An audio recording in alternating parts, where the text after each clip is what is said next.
పుట్టా Mahesh drugs తీసుకుంటూ పట్టుబడ్డ first ఏకైక parliament సభ్యుడు.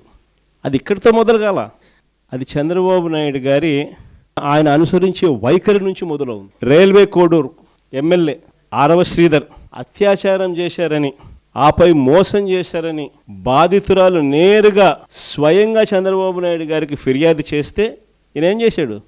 కమిటీ అంట, నో యాక్షన్. సత్యవీడు ఎమ్మెల్యే కోనేటి ఆదిమూలం ఒక మహిళ మీద దారుణమైన లైంగిక దాడికి పాల్పడితే ఈయనేం చేశాడు? పంచాయతీ చేసినాడు, నో యాక్షన్.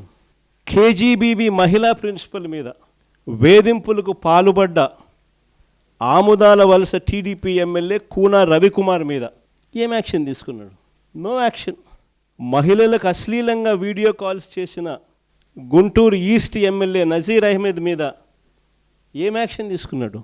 మహిళా ఉద్యోగి మీద లైంగిక వేధింపులకు పాల్పడ్డ మంత్రి సంధ్యారాణి పిఏ మీద, ఎమ్మెల్యేల కథ దేవుడు వరకు పిఏల మీద కూడా యాక్షన్ తీసుకోలేకున్నాడు. ఇంకా మీ అందరికీ కూడా తెలిసిందే, ప్రస్తుత టీటీడీ చైర్మన్ గారు, ఆయననైతే ఒక మహిళను మోసం చేసి వీడియోతో ఫోటోలతో అడ్డంగా దొరికిపోయినా కూడా నో యాక్షన్.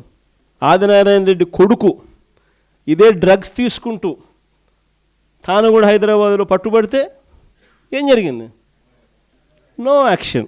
చంద్రబాబు నాయుడు గారి సొంత పుత్రుడు స్విమ్మింగ్ పూల్ పక్కన తాగుతూ తూగుతూ అమ్మాయిలతో డ్యాన్సులు చేస్తూ ఉన్నాడు. అయినా ఏంది Chandrababu Naidu? No action. Action చేయకపోగా చంద్రబాబు నాయుడు గారి సొంత బావమరిది ఏమంటాడు?